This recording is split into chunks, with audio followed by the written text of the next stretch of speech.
एक साल, हर रोज़ 6 बजे उठना, हर मील को मेज़र करना और पसीना बहाना। मुझे लगता था कि मैंने फ़िटनेस को मास्टर कर लिया है और सिर्फ 7 दिन का टाइफाइड और इमारत ताश के पत्तों की तरह ढह गई। डायरेक्ट 69 से 55 केजी। जब मैं एक हफ्ते बाद रिकवर होके वापस आया और बिना शर्ट के मिरर के सामने खड़ा हुआ, तो मैं ऑनेस्टली खुद को पहचान ही नहीं पाया। वो चेस्ट का पंप, वो वेन्स और वो मसल डेफिनेशन सब गायब था। और उससे भी बड़ा नुकसान पता क्या था? मेरा कॉन्फिडेंस ज़ीरो हो चुका था।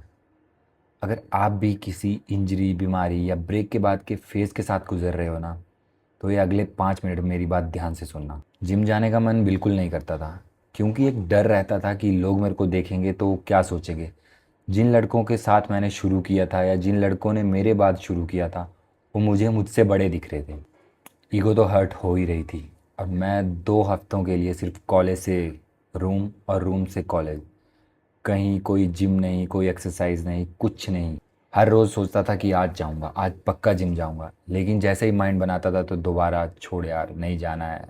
मतलब मेरा मन ही नहीं करता था कि मैं, एक तो मैं 69 केजी से 55 केजी तक आ चुका था, तो मेरा कॉन्फिडेंस लेवल बिल्कुल ज़ीरो था।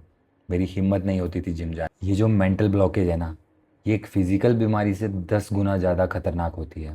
पर उस फेज़ में रूम में बैठ के मेरे को एक बात तो समझ आई, जो मैं आपको समझाना चाहता हूँ। अगर आपका भी मसल लॉस हुआ है ना, तो ये 3 रूल हमेशा याद रखना। Rule number 1, muscle memory is real. हमारी बॉडी स्मार्ट है।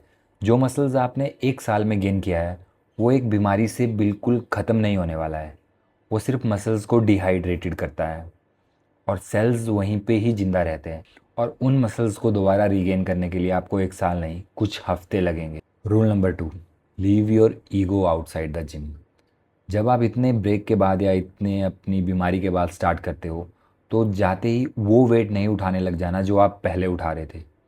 स्मार्टली ट्रेन करो, लाइट वेट लो, क्योंकि बॉडी बाहर से तो ठीक है, अंदर से भी कमज़ोर होती है। शुरुआत बिल्कुल ज़ीरो से करो, लाइट डंबल उठाओ, किसी को दिखाना नहीं है यार। Rule number 3, focus on nutrition. बीमारी से तुम्हारा डाइजेस्टिव सिस्टम वीक हो जाता है, तो जाते ही एक मतलब हैवी प्रोटीन, वे प्रोटीन मत खाने लग जाना। घर का खाना खाओ, दाल, खिचड़ी, दलिया, जो इजीली डाइजेस्ट हो।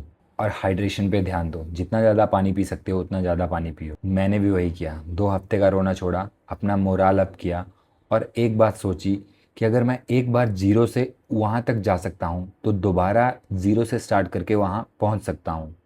और वही हुआ, बॉडी वापस आई और पहले से भी ज़्यादा स्ट्रॉन्ग आई। देखो यार, फ़र्क इससे नहीं पड़ता कि आपको किस्मत ने कितना नीचे गिराया, फ़र्क किस चीज़ से पड़ता है कि आप वहाँ लेट के बहाने बना रहे हो या खड़े होके बोल रहे हो क्यों ना एक और बार ट्राई किया जाए।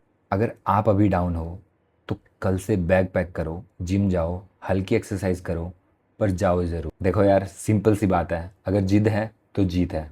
और अगर बात दिल तक पहुंची है, तो उन दोस्तों के साथ शेयर करो जो अभी बीमारी की वजह से या ब्रेक की वजह से जिम नहीं जा पा रहे हैं। और हाँ, चैनल को सब्सक्राइब करना मत भूलना। मिलते हैं अगले रियल टॉक में।